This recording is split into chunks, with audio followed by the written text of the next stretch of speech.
Good evening, everybody, and thank you for joining us at this regular meeting of the Madera City Council.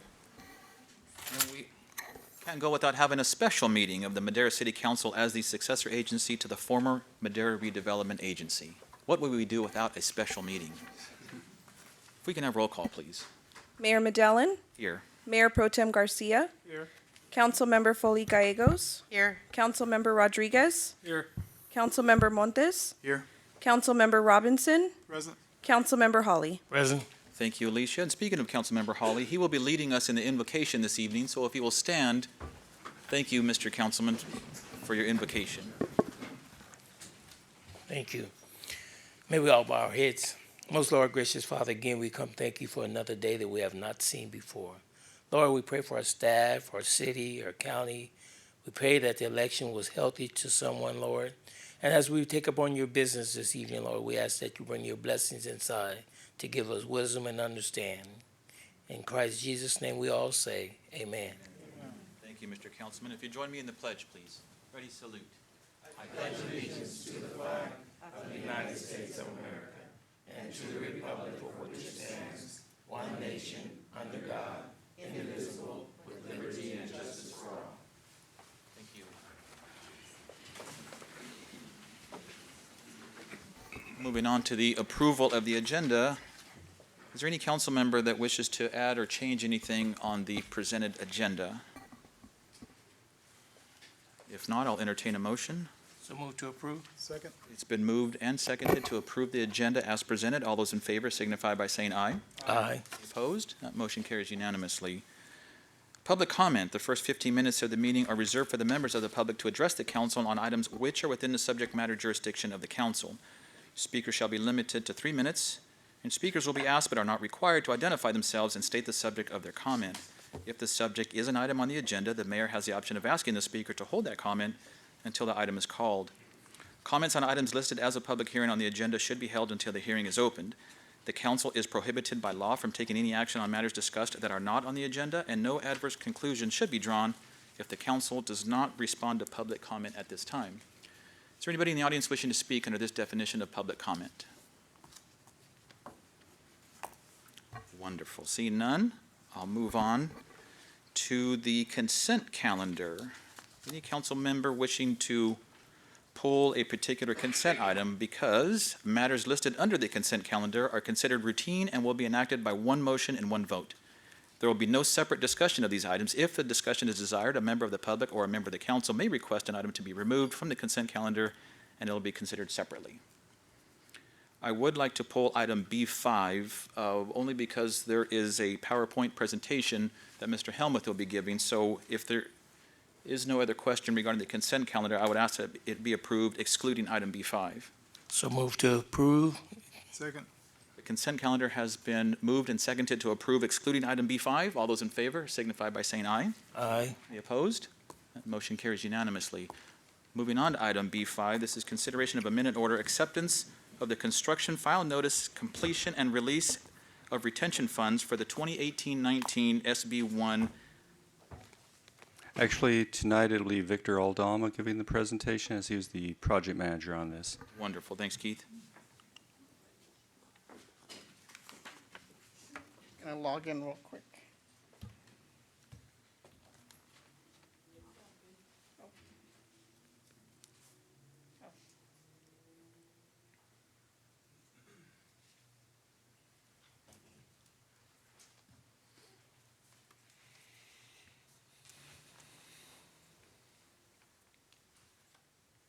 Good evening, Mr. Mayor, council members, and members of the public. My name is Victor Aldama. I'm here tonight presenting an item for Engineering Department for item B5, SB1 RMRA 2018-2019 Seals and Overlay Project Construction Acceptance. I just want to move on real quick to a quick history and background about this project.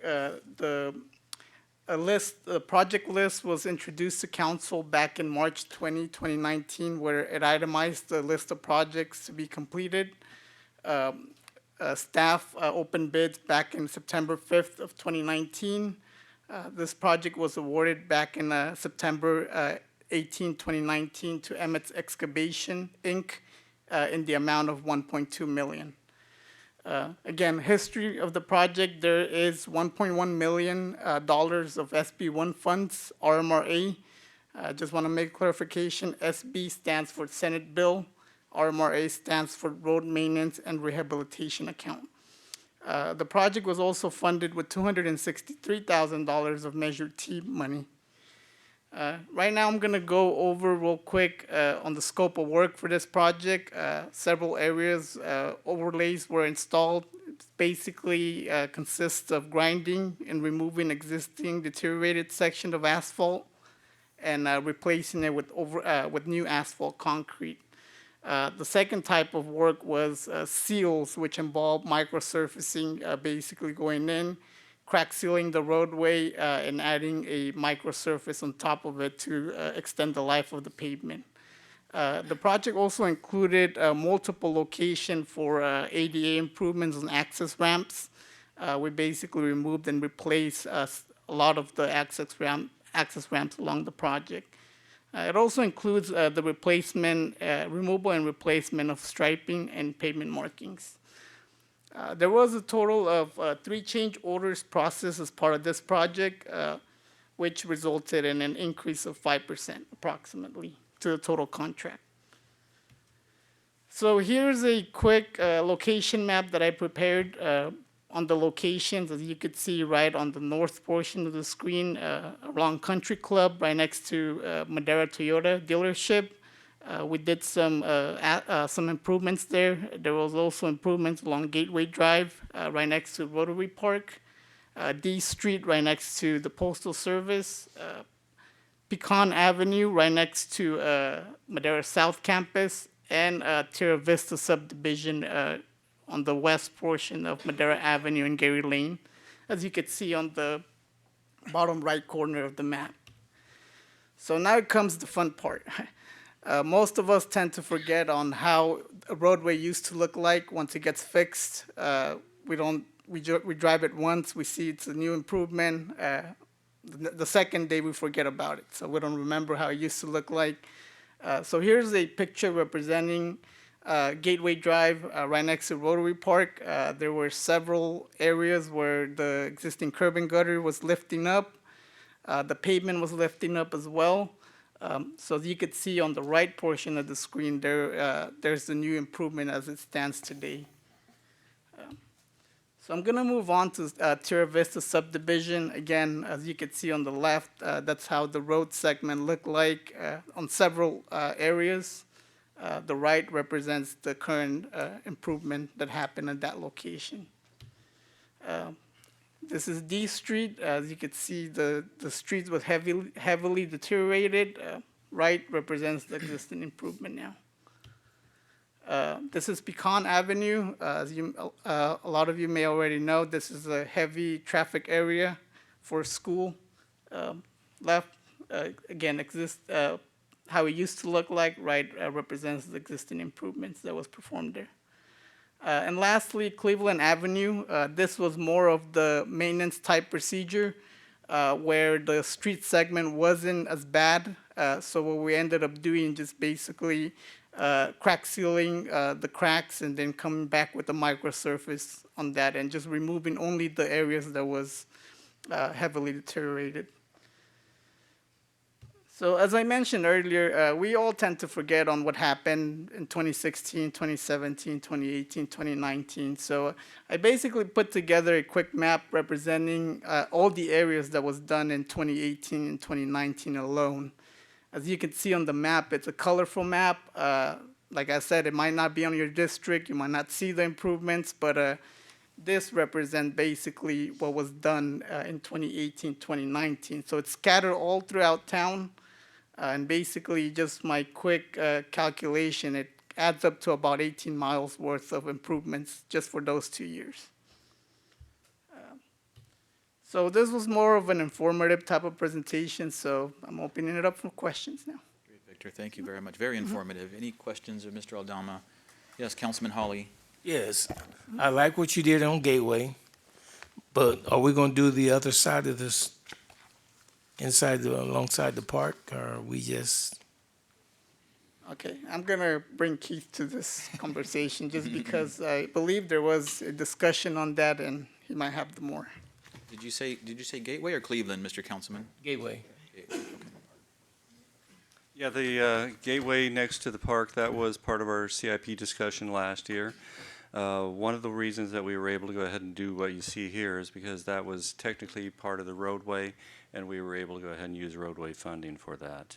Most of our roadway funds are well, they're relegated to the roadway, and on the other side, it was park, essentially it would be considered private in one sense. So to go ahead and do that, we would probably we would need to use general fund dollars or some other form, and that's the tough nut to crack when we don't necessarily have additional funding available. If I remember right, when we first started talking about this, that we were going to use general fund for both sides. But since we had this here money to use, we still can use the general fund for the other side. Yes, subject to other discussions with regard to general fund and how what the reserves are available for that. That does have potential. That wasn't. We didn't have a good feeling of where we stood with regard to general fund when we did this particular project, but we can of course come back and do that. We would have liked to have done it at the same time. We would have been able to utilize the unit prices that we had for this project. Unit prices, by what I mean is how much does it cost to go ahead and saw cut the pavement, pull out the existing curb on the other side, and then pour a new, that's an asphalt dike. But we weren't certain of where we were with general fund reserves at that time. It can be done at a later time at direction of council. Okay. Councilman Montes. That'd be more, thank you, Mr. Mayor. Would that be more appropriate to bring it up during the capital improvement project? Or, We can of course discuss it there. We're hoping to schedule the capital improvement discussion either at the next meeting or a special meeting. I don't know whether this one will end up going as long as the last one did. If it did, council may wish to have a special meeting. Councilman Garcia. Very quickly, you just piqued my interest.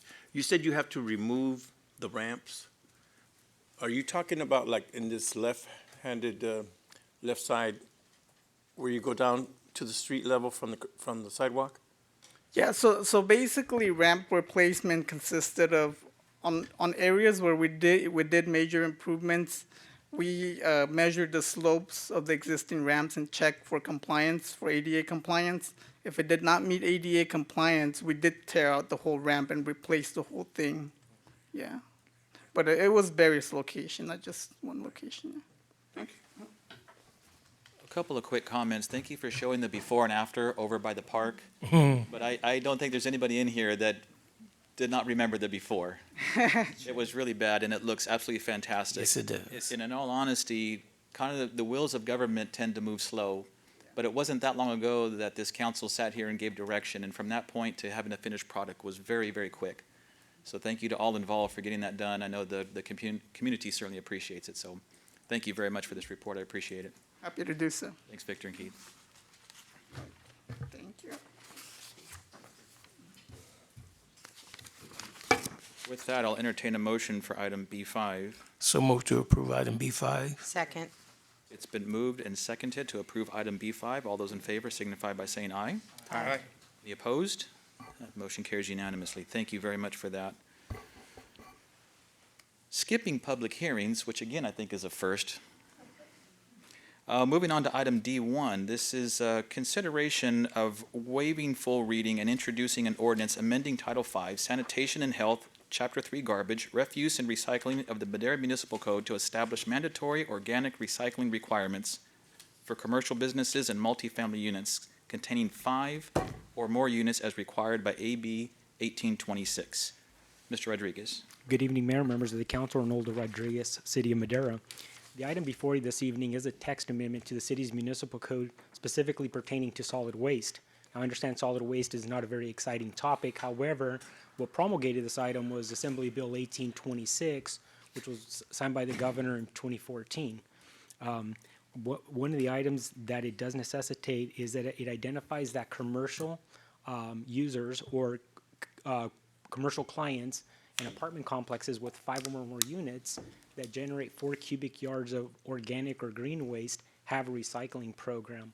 While the city has been complying that, and I should say the city, really it's in partnership with our solid waste hauler, so Mid-Valley, who's represented in the audience this evening, this is an opportunity for the city to update its municipal code to reflect or to be consistent with Assembly Bill 1826.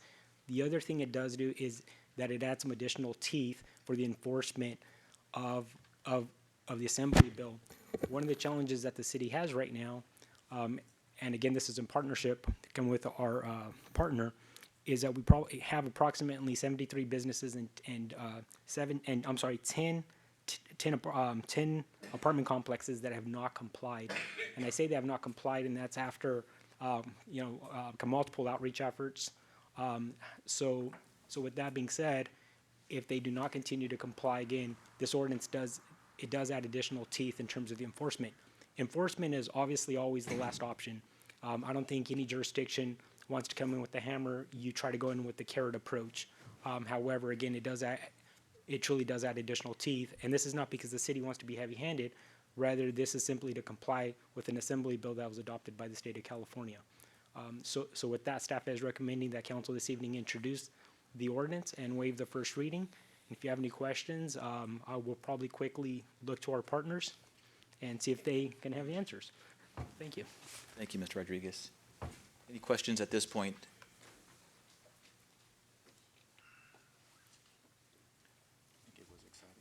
It seems very exciting. You're absolutely right. Councilman Garcia. So we're talking about the receptacles, right? An additional, This would be, it's up to 4 cubic yards, and generally a 4 cubic yard bin, it's going to be a bin come with wheels typically. So it could be, it's probably something that's going to be lifted by the truck itself. It's not a toter, because your toter is typically 96 cubic yards. Oh, absolutely. Come on up. Oh, absolutely. this is fascinating. I want to know about garbage. So, good evening, Yvette Rodriguez. Annette Kwok. So with AB 1826, the city manager was absolutely correct on the thresholds of commercial businesses that produce 4 yards or more of solid waste per week are mandated to divert food waste and green waste out of their trash. It's banned from the landfill now. With the multifamily complexes, it's not open to the tenants to recycle their food waste. It would only be for the landscaping material to go into a organics container or bin. The customers will have the option for a 96-gallon organics cart or a 2-yard organics bin, depending on the generation that they produce each week. There are some larger generators that we will assist to implement a 2-yard. And today you actually have about how many commercial accounts with a 2-yard bin currently? Just guess, about 20 or 30? I have to say about 30. Okay, so Black Bear Diner being one of them as an example, and also the local Walmart grocery store has a 2-yard bin. So those are just 2 examples of large generators that would not be able, they could have the 96, but it's best in their needs to have a 2-yard. So just depending on how much they produce each week. So Annette and Idma, what they do is they go door to door and they will speak to the owner or the managers on site and assess how much food waste they're throwing away each day, each week. And based on those findings, we will help the customer to comply with AB 1826. And so this ordinance now supports that effort because before it wasn't written. And so therefore, if they denied it, we really couldn't do anything about it. So this will help. So it's a matter of signing a contract for that additional? No, it doesn't need to sign a contract. It's just with the new laws that are coming into effect through Cal Recycle, It's important for the city to also make mention of it in their solid waste ordinance to keep up to date in order to implement these programs. So it doesn't affect the current contract with Mid-Valley Disposal because we have been working towards implementing. What happened was when businesses that do generate quite a bit, significant amount of food waste and green waste are denying it or not returning the call. Of course, we don't want to hammer and we don't want a bad business where they're upset with us or the city. Annette and Irma have given 1, 2, 3 time visits, calls, letters. The city has also helped us with that effort. So this is a point where the businesses haven't returned the call, and they are the ones that meet the threshold, and we're looking at compliance for the city. The state recommended that this be done as well, and that is why we're bringing this today for your support. Thank you. Councilman Hawley. Yes, we talking about waste. What about the schools? Are they part of that? Yes, most definitely. It includes businesses, multifamilies, and the school districts. And 3 of your schools, elementary schools under Madera Unified, did have a program 2 years ago. Annette implemented that program at each school site, and they decided to do away with it last year. So we're going to be meeting with the superintendent hopefully next week. We have a meeting set up. Oh, I'm sorry. Tomorrow. That's this week. Excuse me. These days have been going so quickly. So it's next week, or this Thursday, which is tomorrow. And we are going to present this information to the superintendent and hopefully the director of maintenance and custodian so that we can educate and let them know how important it is to the city and to their district to be compliant with this law. And it means that the students are going to learn how to keep food waste out of the trash. They're going to learn how to recycle their leftover food waste. And we've done it before, so we know it can happen. It's just re-educating. Which is really the ultimate goal, is to even get down into the residential areas. I know we're talking about restaurants or Walmarts and retailers, but our ultimate goal, not just here in Madera, but statewide, is to educate, to Right. recycle organic waste, what color bin does it go into, and so on and so forth. So this really, we'll see more of this to come as we Yes. get down into the Right. SB 1383 next year. You know, we introduced that in our last presentation, a few slides just to introduce SB 1383, and that will encourage more recycling on the residential sector. And Cal Recycle was here just a couple weeks ago, and they were looking inside the residents' green carts, and they wanted to see food waste so bad. And we were able to show maybe 2, 3, and so we're going to come up with a fun, interactive contest for the residents to educate them on placing food waste inside their green carts, and hopefully it'll spread the word to other neighborhoods and other residents to divert more food waste from their kitchens. That's why I think it's so important to be at the schools. Yes, At the it school is. level. Usually the young students are very excited to learn. Right. They take the material home. They educate their parents, actually, the older ones, on just what goes in what color bin. So I know we'll get there, and it's a difficult effort, but you guys are doing a fantastic job in getting us there. Thank you, and we appreciate your support and partnership as well. We have a Thank great you. team. Any other questions? I have Valley? Of course, Councilman one Rodriguez. last question. Regarding the term organic waste, and I know you mentioned it now, so it's food and landscape stuff all together at once? Correct. So we changed the term because the solid waste ordinance had green and yard waste. So that definition had to change to the definition of organic. And organic waste now is defined as green waste, tree trimmings, but also food scraps. And that would be anything from your kitchen, fruits and vegetables. It doesn't include raw meat, but it also includes, organic waste includes soiled paper. It includes coffee grinds, so anything organic that can be compostable would be defined as organic waste. And you can mix those two together inside our green carts or bins. They're not just used just for food waste or only for green waste. The customers can mix these organic materials together inside the green cart or green bin. And we've seen many of them that have landscape but have food waste. We'll mix it in there. So they're doing a great job. So, you define that as, you said meat, correct? Raw meat. Raw meat. Raw meat. Okay, so the ordinance specifically states food waste. Is there a section there that, expands on that so that people know? It does. It is defined.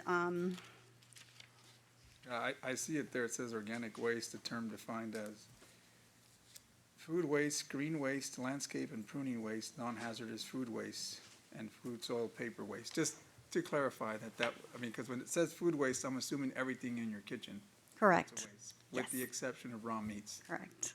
Yeah. It doesn't say that there. No. Probably has it in the California Oh, sure. Right here. Code. Maybe in a different code.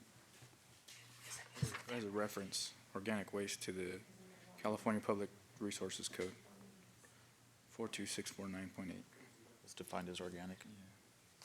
Probably have it there. On the first definition, number A, where it says, "For the purposes of this chapter, solid waste means any of the variety of material which are discarded or rejected as being worthless and includes but not limited to garbage, rubbish, or orophyll is raw meat." I didn't know that. I had to look it up. Not now, but before. Yeah, I looked it up, and that's what that means. But our education materials would say raw meat. Thank you for expanding. Thank you very much. You're welcome. Is there anyone in the audience wishing to speak on this particular item? Please come forward. Seeing none? Thank you, ladies, very much. I'll bring it back to council. If there's no further discussion or questions, I'll bring it back to council for action. Thank you. Mr. Mayor, move to wait for the reading or full reading and introduce. Second? It's been properly moved and seconded to approve item D1. All those in favor signify by saying aye. Aye. Opposed? That motion carries unanimously. Thank you very much. Always good to see you from Mid-Valley. Moving on to item E1, this is a Community Facilities District 2006-01, follow-up from the City Council workshop held on June 19th, 2019. Mr. Rodriguez. Mayor, members of the council, Arnoldo Rodriguez. This item before you is an informational item, and it's a point of clarification dating back to last summer.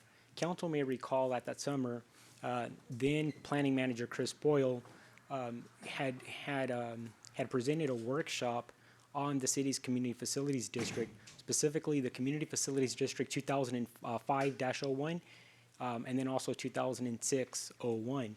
As part of his presentation, the item, and one item that came up was during the creation of CFD 2006-01, which is commonly referred to as the Kaufman and Broad or KB subdivision, which is on the south side of 13 and a half in Knox area. There's approximately 100 homes there, if memory serves me correctly. During the creation of that, KB had made a donation to the city of $250,000. And specifically, that donation was to go towards park space. The question at that meeting was, what happened to the $250,000 and where was the money spent? Well, after some research, and quite frankly, obviously it took us some time because here we're in March. We've had some changes both in the planning department and in the finance department, so I apologize. It did take us a little bit of time to actually go through the records to find out what happened with the $250,000. The $250,000 was received from the city of Madera. Subsequent to that, it was placed in an account, and the money was ultimately moved, and so it was processed on December the 31st of 2006. It was placed into the fund. It was subsequently transferred to the Parks Department.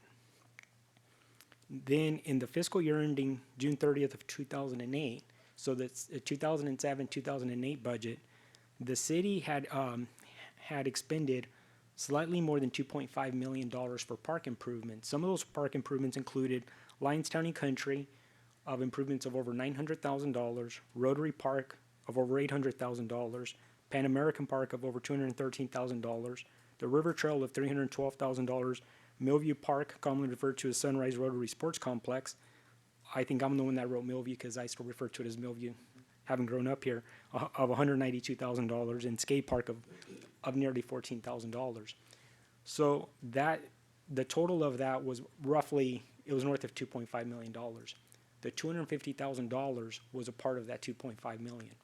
What I cannot tell you with absolute confidence was that $250,000 used on the skate park versus Rotary Park. I simply know that it was part of the $250,000, and staff has gone through. They've quadruple checked the books. We've had multiple people in our finance department can review that, and we're quite confident that that's what happened. So again, that was a point of clarification. I apologize for taking this much time to come back before the council, but I did want to make that point of clarification, both for the council and the community, because that's been an issue. And so with that, that's all I have, unless council has any questions. Thank you, Mr. Rodriguez. We're talking 14, 15 years ago, and a few staff members have come and gone since then. So I assumed it was going to take a while to get to the bottom of it. And not only that, you wanted to be sure when you came to council that you had the proper information. So you vetted everything out and made sure that it was looked at multiple times. So in the KB Homes area, there is a pocket park, correct? There's some sort of play area, I believe, in that area. Let me pull it up, actually. If you wouldn't mind, I'm pretty sure there is, and again, this is an assumption on my part that was separate from the necessarily to cover that particular park. Usually when developers build, they build at their expense the internal or the Correct. the green space or the, right? Correct. I would not be able to tell you with absolute confidence that some of those funds were not allocated to that park, but when you do the math, it sure wouldn't appear like it, just because. Okay, well, here comes John. Okay. So it's perfect. So let me pull up the aerial photo, if you don't mind. Do that, KB do that if you subdivision. don't mind. And then kind of a follow-up, John. It sounds like from the report we just got that it was put into more of like a CIP Parks Fund rather than a maintenance fund. That's absolutely correct. Those are two separate animals. Yes, The completely separate. $2.5 million seemed like capital improvements. Right, But each one of these parks, we do ongoing maintenance. yes. But as you had indicated, completely separate activities, completely separate funds. Okay. And you also are correct, there is a small pocket park in Orchard Point. The $250,000 happened around 2006. The pocket park that was built in Orchard Point happened around 2013-ish, something like that. As they were building, I believe, the second phase or something of that. As of they that were project. building the second phase, the developer deeded that land over to the city and paid for the construction of the park. And I'm, with all confidence, can say that the $250,000 was not part of the subsequent construction project. Again, totally separate. Yep. Does this show that park on here? Probably. Corner of Pomegranate and Hacienda. Right. Right there. Can you see right here? Yeah. Right there. It's on Pomegranate Street, so we call it Pomegranate Park. So it's approximately 3 lots. Is that what I Yes. see from here? Yes. Okay.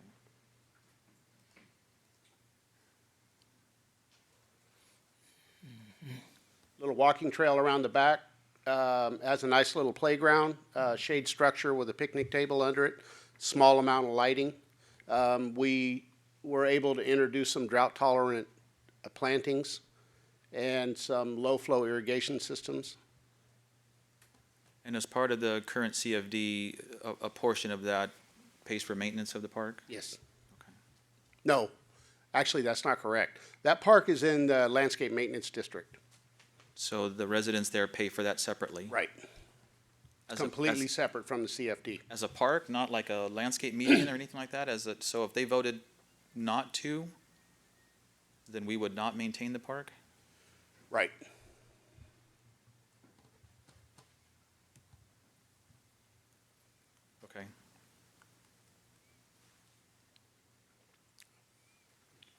I realize this is information, and I believe from council, this is what we were looking for. Is that correct? Are there any other questions from council? Is there someone else wishing to speak on this item? Please come forward.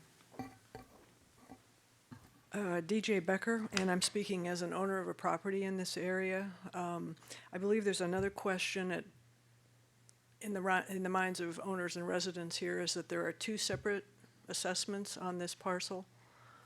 I'm not sure if that's correct. 2005 and 2006, there's two separate. And there was always a big question in residents' mind that this seems to be the only particular parcel that is doubly assessed, and that it's burdensome for the residents and property owners. And if it was voted in by a vote of the city council back then, you know, for whatever purpose, and we are now at a point where the residents are wondering if that can be undone in the interest of relieving some of the tax burden on the residents. So I wasn't prepared to speak on this tonight, but as it's come up, I would really, really like to get an answer on whether that second or at least one of those assessments can be addressed. Because we've actually had some folks lose their homes because they can't keep up with the taxes and the assessments. Sure. So, Fair. thank you. Fair question.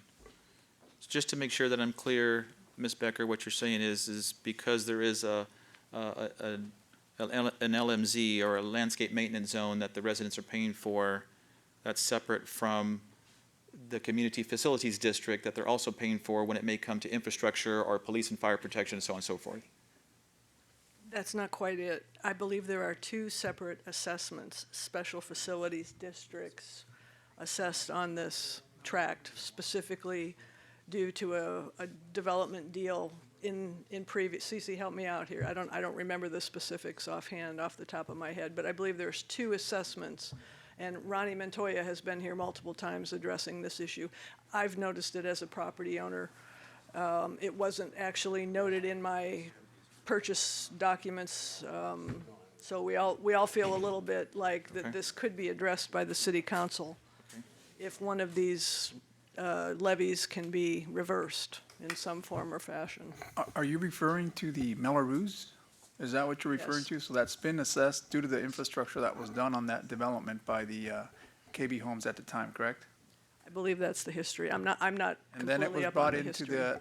the CFD, Facilities District, after the fact, and that's what you're Right. talking about, correct? Right. But the Melrose was there, Yes, and it was a decision made by the city at the time, right. but with the developer having to put up the money, Infrastructure or. city then had to provide the financing, and this is where they're taking this. I think it's a 20, 30-year, maybe a 30-year bond. Well, and the question is it possible to have some kind of consideration by the city council to have some relief for these homeowners? I think that's the question in everybody's mind. It's a complicated subject, and it may not be related to this specific issue. But since we're talking about the track and it's a workshop, if we could get an answer to that question, just in the interest of, you know, getting some of these residents some tax relief. So I don't, Well, is that clear? don't I know. believe staff will certainly look Although, into that. Here's our planner, maybe he Yeah. can clarify this. So I will try to answer it as best I can right now. So there are two CFDs on the KB subdivision, and this is the only subdivision in the entire city that does have the two CFDs. As the CFD, which is 2005-01, which applies to all new subdivisions. Every home within a new subdivision in the city of Madera since 2005 is part of that CFD, this being one of them. So every map, again, and I don't recall the number, I'm going to say there's roughly 1,000 homes in that CFD today. The second CFD is CFD 2006-01. That, the only subdivision in the entire city that's part of that is Orchard Point, which is, it's a subdivision. The reason for that subdivision was for the construction of the backbone infrastructure. When KB Homes went in to build it, they obviously approached the city and said, can we help, you know, not the city finance it, but can the city help, can move project that, not help finance it, but in terms of help the administration part of it. There was a loan So there was a lender. The monies that are collected for CFD 2006-01, those monies are actually used to repay the loan back. So, so all the money, and there's a small administrative, there's a small administrative fee for that, which is billed to the city by a third party that the city uses to help help relieve some of that. Well, when the subdivision was built back in 2005 or 2006, when the homes were put up for sale, quite frankly, some of those homes were probably priced at slightly lower prices per square foot versus comparable homes in the community. However, that's because the infrastructure was put on a 30-year loan versus a lot of the other subdivisions. If you were to buy a brand new home, it's built on the front end because someone has to pay for the sewer and water infrastructure. It's typically not the city, it's the developer. But in this case, instead of putting it on your principal home mortgage, and it's simply an additional tax. So the question is, can the city legally do that? Well, you'd be using general fund dollars. And not only that, I think if you're any other community member, I would at least argue, well, you'd probably want to do that to every other house in the city, because when you purchased a home, I'm not saying you specifically, but when other community members outside of the subdivision purchase a home, they're actually financing that infrastructure as well. They're simply financing it as part of their home mortgage. So this is the one subdivision that has that. Was it a good deal or a bad deal? That's what probably a lot of people are thinking. I'm not too sure if it's either. I think what it allowed a lot of people to purchase a home that may not otherwise qualify, where at that point they're simply financing the infrastructure through a tax versus their home mortgage. Is it right or wrong? I wasn't here in 2005. I really can't answer that question. And then the other part is there is an LMD for some landscaping and maintenance district, and there's a lot of homes in the city. I don't have the number of homes within that area as well.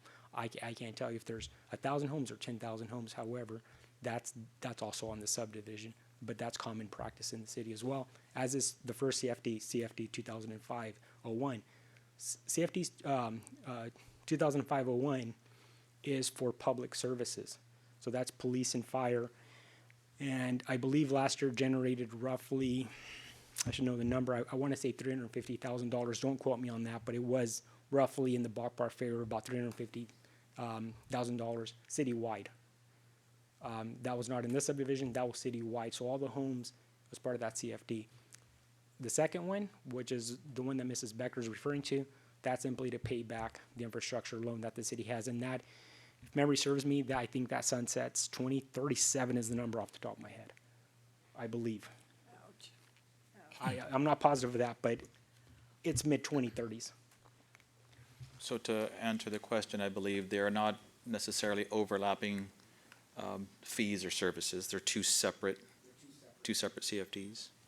That's a very compelling argument, but the folks that didn't buy 20 years ago didn't get the benefit of the preloaded infrastructure bond.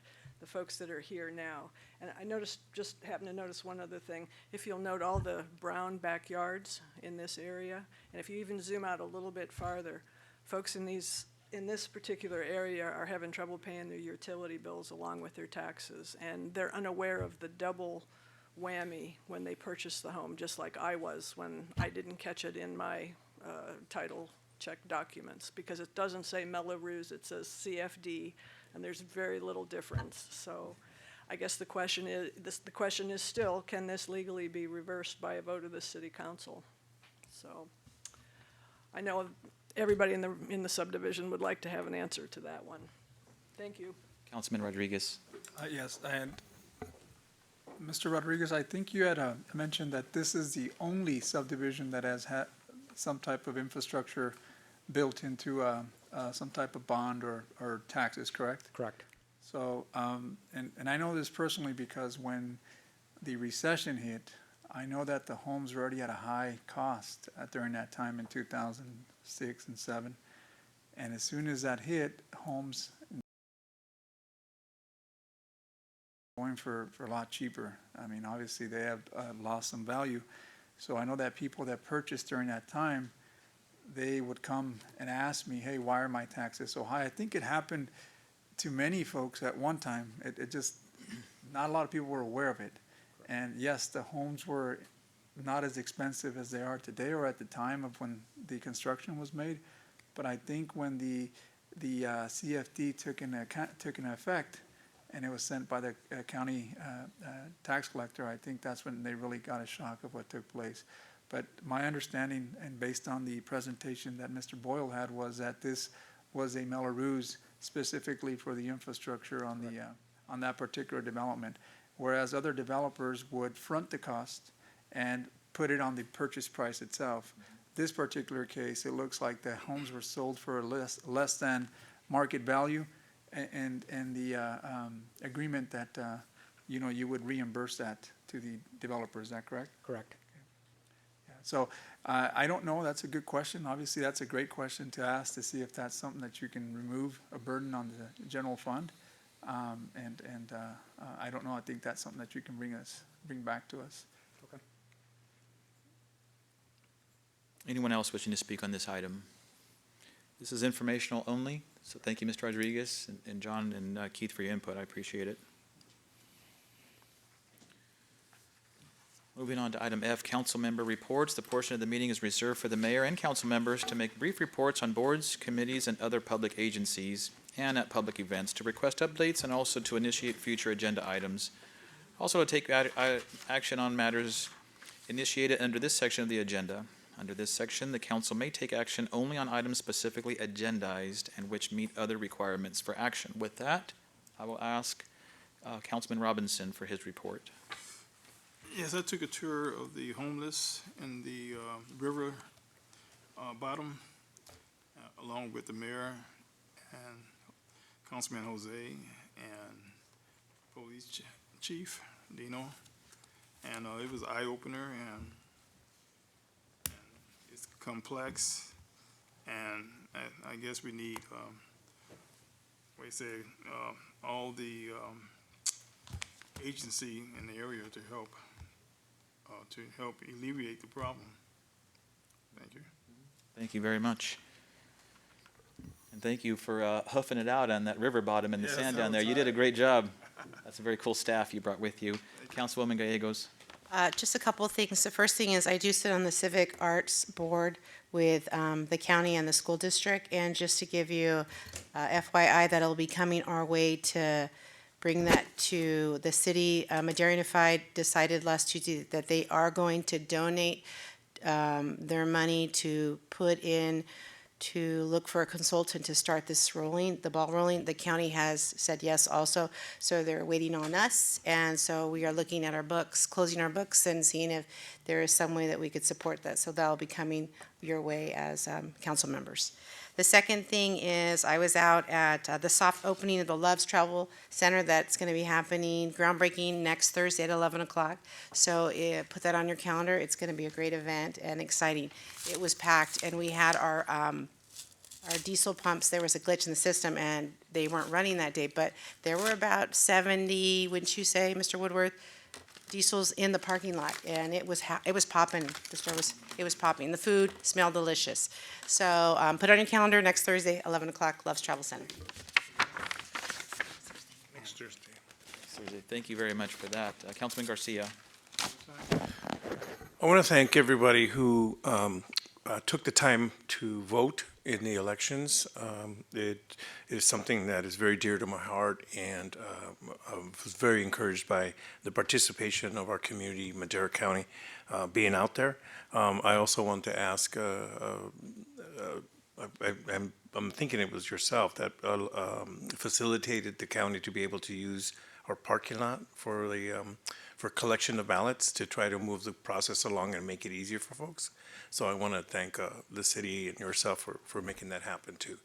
And of course, congratulate all the folks who are participating and being elected to office. I don't think the county asked. I think they just did it. Yeah, Rebecca is like that. Yeah. I'm just kidding. It's off the record, right? Councilman Hawley. Nothing to report. Thank you. Councilman Rodriguez. Yes, thank you, Mayor Madillon. I too participated in that walk down the river. I wanted to thank chief and his staff, and more importantly, I wanted to thank DJ Becker for putting this together. Thank you for being part of this this experience, and really eye-opening experience at the least there. But anyhow, I also want to remind the council that this Friday, the Sherman Thomas STEM Academy will be coming through the city hall, and those kids will be coming in, and half of those kids will be here at the city, the other half will be at the county, and they'll swap after about an hour and a half. I wanted to thank Alicia for helping us put that together, and staff for accommodating that. That means a lot. They had requested this back in June. I think at that time this was during Claudia's tenure, so I'm glad that we were able to put this together. And again, I think they requested your presence as well, so if you guys can make it out in the morning, I will be out here myself, and hopefully I can see some of you guys out here as well. So with that. Absolutely. Thank you very much. I'll be here. Councilman Montes. Thank you, Mr. Mayor. So I guess staff was pretty busy last week because I had a community meeting at Washington School, and I want to thank staff, Keith, Victor's gone already, Arnoldo, and Chief, everybody for coming out and listening to the concerns of the community members, and got some information that I can probably go back and tell the residents that some of the studies are done already. And I just want to say thank you for that, and I look forward to getting some more information out to them and getting some projects out. Thank you. Mr. Thank Mayor, you. if I can, Yes, of course. Sorry to interrupt. I received this flyer the other day from one of the teachers over at Rose Elementary, and they're having a Cesar Chavez celebration on March the 18th, 2020, from 5:30 p.m. to 8 o'clock p.m. And the keynote speaker is the grandson of the late Cesar Chavez. So there's some flyers going around in English and in Spanish, and they asked me to make sure the council knew and to invite them to the celebration. Thank you, Mr. Councilman. It's a great celebration. That's at Cesar Chavez School, right, as it says No, on the this is on the gonna flyer? be at Rose Elementary. No, Cesar Chavez, you're right, I'm sorry. Okay, just want to be sure that's what it says on the flyer. Yes. It's a great celebration. The kids do a really good job there. And I too want to thank my colleagues and Ms. Becker and PD for their eye-opening experience walking the river bottom. Actually talking to homeless. We had a chance to speak to a few people. And it's one of those things that what you don't know is what you don't know. And when you physically have the opportunity to go down in the river bottom and have that discussion, it really truly is eye-opening. And I look forward to having future discussions about what we can do about homeless. It's a multi-pronged issue. There is no one particular answer that fixes homelessness, but what I appreciate from my colleagues and from the police department, our chief, and Mr. Rodriguez all the way down is understanding that doing nothing is not the answer. And doing something and collaborating and coming together, as Councilman Robinson said, is the only way we're going to get things done. So 24 for their on the road from 5 a.m. to 7 a.m. at Black Bear. About a week and a half ago, I had the opportunity, as well as a few other colleagues and friends, to be live on television. And there was nobody more popular than our chief of police, Chief Lawson back there. Everybody loves the chief, and if you follow him on social media, you will see that he got all the thumbs up and the hearts and the likes and all that stuff. And I'm sure that he certainly made sure that Sheriff knew that you were more popular than he was. But we had Debbie Bray from the chamber there. We had Mr. Miracle representing his business, as well as Dan Riley of Riley's Brewing and a few others. And they really, really highlighted Madera and the great things happening in Madera. So I really appreciate everybody who was involved in that. That is all I have. So with that, we have quite a few items on closed session, so I will ask Ms. Montoy for an announcement. Camille, if I may, so just publicly, last week we had a water break on Schnorr across the street from Pack and Save. I simply want to say thank you to all the city staff that was out there. It was an unfortunate situation. As we were inspecting one water break down the street, a large line erupted. We did have one business's went without water temporarily. We were able to connect them to a neighboring property. And so there was a lot of communication in the neighborhood. there's a lot of people that understood the situation, and we had staff out there one night, I believe it was about to 11 o'clock at night.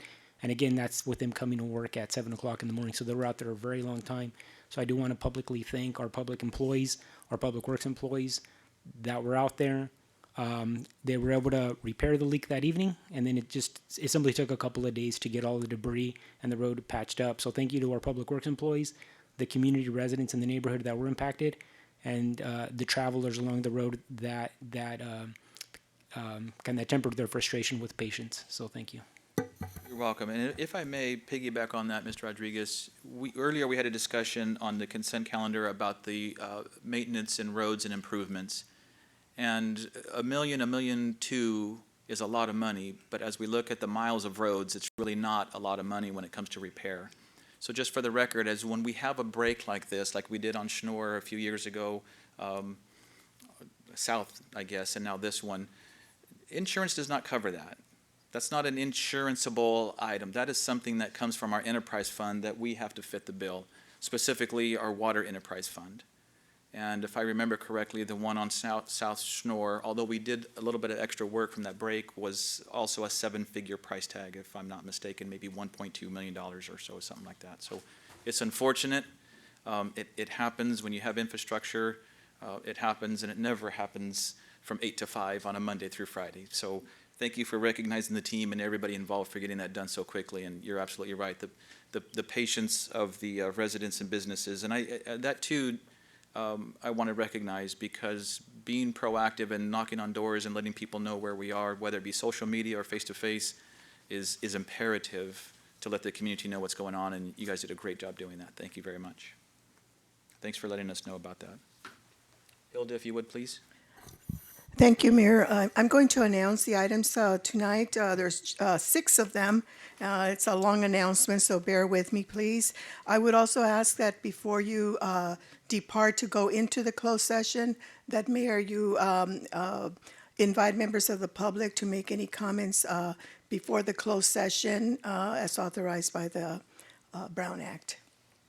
So we have G1 liability claim pursuant to Government Code Section 54956.95, agency claimed against City of Madera, claimant Elizabeth Rodriguez. 2, conference with legal counsel, existing litigation pursuant to Government Code 54956.9D1, name of case MCA 1803 LLC versus City of Madera, not versus City of Madera Avenue. G3, conference with real property negotiators pursuant to Government Code Section 54956.8, property 2 parcels, City of Madera APNs 009-331-002 and 003. Agency negotiator is Arnoldo Rodriguez. It states there that it's a successor agency, but that's actually a city item. It is really G6 that is a successor agency item.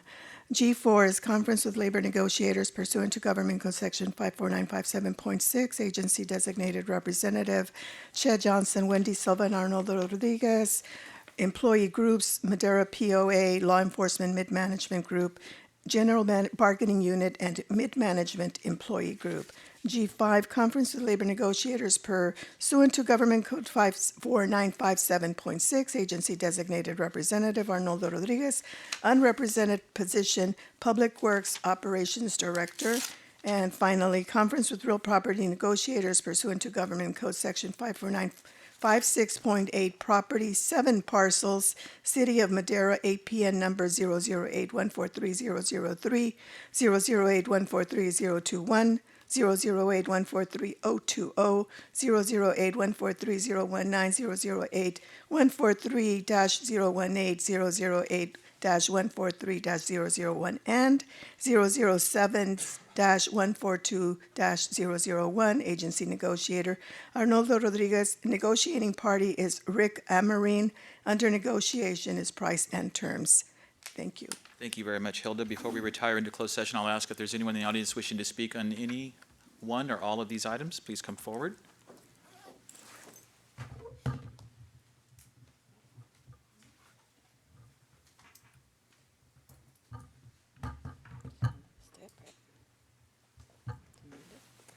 Good evening, council members. My name is Sophie Treater. I'm an attorney with Treater Land Law, and I represent the plaintiff in case number 2 on your closed session agenda, MCA 1803 LLC. My client couldn't be here tonight, so he asked me to give you guys a brief overview and statement of this case, particularly for those council members who may not have been on the council at the time that the events in this case went down. And I want to preface that by saying that when I use the term you, I'm just referring to you as the acting body of the city. I do not mean that in any personal respect towards any one of you. But I do hope that you have a settlement before you, a settlement offer before you tonight, and I really hope that you give that some serious consideration. It may look like the same number that was discussed over a year ago, but in actuality, since that time, over $100,000 in attorney's fees has continued to be accrued, and so this represents actually $100,000 less what is being offered to you as settlement right now than where we were a year ago. And as far as how we ended up here, I just wanted to say that, the court has already ruled on the legitimacy of the city's actions. That is over. The court found that the city council's decision was improperly tainted by bias against Mr. Montoya, the operator of the gym, biased against the corporate nature of the gym when compared to the historical De Silva operation. The court found that it is apparent that the dispute was always about neighbor complaints and never really about whether we were in violation of the use permit terms. The record, of course, is replete with historical references to neighbor complaints and parking problems dating back to the 80s. Until my clients took over, no one ever really, it appears, said the court, really thought that the owners of the athletic club could ever address the parking problems without the city's assistance. The city, for its part, has not been willing to use the resources and options that were available to it. If the city wanted to prohibit the athletic club from growing past a certain point, those restrictions should have been in the conditional use permit. The court closed its decision by quoting from the Bauer case. Moreover, it is clear that a revocation of a use permit could have the effect of putting the licensee completely out of business. It is consequently a very harsh remedy which requires the strictest adherence to due process. Whenever alternative remedies can achieve the same goal, such as the imposition of additional controls or conditions, those avenues ought to be pursued if feasible. The strictest adherence to due process did not occur in this case, the court found. The court found that the city's decision was not supported by substantial evidence and that the city abused its discretion in revoking these use permits. Unfortunately, the warnings that the Bauer court said about putting someone out of business actually came to pass here. Probably the most tragic result of the city's decision was Mr. Montoya, who spent his life building the Thrive brand, lost his business and almost lost his house, which had been pledged as collateral for improvements that he had done inside the gym building. My client, of course, as the property owner, up until 2016, had a cash flow positive asset. This was a gym or a property that was bringing in almost $18,000 a month in rent. That was about $7,000 more than the mortgage payment, so there was a nice cash flow positive there, and there was equity building in the property every day. Unfortunately, today the property sits vacant. Thrive Fitness, which the city just 1 year before in 2015 had highlighted as a success story in a video that it posted about community business and development and how Madera is business friendly. Thrive is now out of business, although they are slowly trying to rebuild something new from scratch at the Cleveland location. So this is a decision that had real massive consequences, and I want to say that the revocation of the use permits was a massive overreaction by the city. There were a dozen things that could have been done and that in hindsight should have been done rather than revoke those use permits in order to address the neighbors' complaints and keep this going. But we are where we are now, and so we are facing down trial in 2 weeks. If we go to trial, we will be presenting our case for damages. So the question is no longer did the city do something wrong, the question is what were the damages resulting from that action. We'll be asking most likely for more than $1 million worth of damages. We'll prove that up either by lost rents, lost value of the property, and other ways that we have hired expert witnesses for. So I really hope that we don't have to go down that road. That is not a good, I think, use of taxpayer funds for the city to litigate this now even further. And it certainly will not bring this long saga to a close. and not be conducive if the city spends the next month or more litigating to actually doing something with the building that still sits there vacant today in disrepair, but which has a new owner, which I understand is anxious to work with the city and propose something new and bring something fresh and positive back to that neighborhood. So I really hope that rather than in the spirit of dredging up old bad memories about how we got here, I hope that I wasn't trying to do that. I was trying to remind you that we are where we are now. The question is what happens next? And I urge you to give our settlement offer serious consideration. Thank you. Thank you, Ms. Streeter. Is there anyone else wishing to speak on any of the listed items in closed session? Seeing none, we will now retire to closed session. Thank you, everybody. Have a good